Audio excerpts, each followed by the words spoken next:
আসসালামু আলাইকুম। রান্না করছি আলু দিয়ে নারকেলি মাছ চচ্চড়ি। আর এই মাছটি কিন্তু সামুদ্রিক হয়। আর এই মাছটি খেতে যে কত সুস্বাদু হয় তা একবার খেলেই বুঝবেন। তো এই মাছটি আমি আজকে রান্না করব আলু দিয়ে। তার জন্য প্রথমে এখানে আমি 2টি আলু খুব পাতলা করে কুচি করে নিয়েছি। তারপর এর মধ্যে দিয়ে দিচ্ছি 2টি পেঁয়াজ কুচি। আর যে কোনো চচ্চড়ির ক্ষেত্রে কিন্তু কাঁচামরিচের ফালিটা একটু বেশি দিলেই ভালো হয়। সাথে দিয়ে নিচ্ছি স্বাদ অনুযায়ী লবণ, হাফ চা চামচ পরিমাণ মরিচ গুঁড়ো, হাফ চা চামচ পরিমাণ হলুদ গুঁড়ো এবং 1 চা চামচ পরিমাণ রসুন বাটা।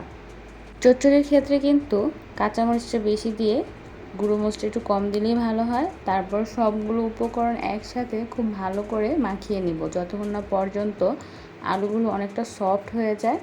তো খুব ভালো করে মাখিয়ে নেওয়ার পর এবার নারকেলি মাছগুলো দিয়ে নিচ্ছি। আর এই মাছগুলো মাথা বাদে কেটে নিয়ে তারপর খুব ভালো করে ধুয়ে নিয়েছিলাম। তো মাছগুলো দেওয়ার পর এবার হালকা করে মেখে নিতে হবে। এবার আর কোনো কচলাকচলি করা যাবে না, জাস্ট হালকা করে মেখে নিলেই হবে। এই মাছগুলো অনেক অঞ্চলে অনেক নাম বলে থাকতে পারেন। আপনাদের অঞ্চলে কী নাম বলে থাকে তা অবশ্যই আমাকে কমেন্টস করে জানাবেন। তারপর একটি কড়াইতে দিয়ে নিচ্ছি পরিমাণ মতো সরিষার তেল।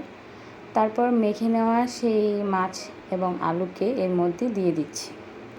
প্রথম অবস্থায় জাস্ট এই মাছগুলোকে তেলের ভিতরে ছড়িয়ে দেবো। এই পর্যায়ে নাড়াচাড়া করতে হবে না, আর ঢাকনা দিয়েও ঢাকতে হবে না। জাস্ট যে পাত্রে আমি মাছগুলো মাখিয়েছিলাম সেই পাত্রটি ধুয়ে একটু পানি দিয়ে দিয়েছি।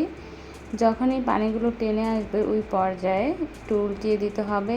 আর এই পর্যায়ে কিন্তু আলুগুলো সিদ্ধ হয়ে গিয়েছে। এবার অতিরিক্ত যে পানিগুলো রয়েছে তা একদম শুকিয়ে যখন এরকম তেল তেল বের হবে ওই পর্যায়ে দিয়ে দিতে হবে বেশ অনেকটা পরিমাণ ধনিয়া পাতা কুচি।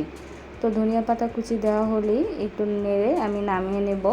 তো হয়ে গেল মজাদার আলু দিয়ে নারকেলি মাছ চচ্চড়ি। আশা করি রেসিপিটি ভালো লেগেছে। ভালো লাগলে অবশ্যই লাইক দিয়ে পাশে থাকবেন। আল্লাহ হাফেজ।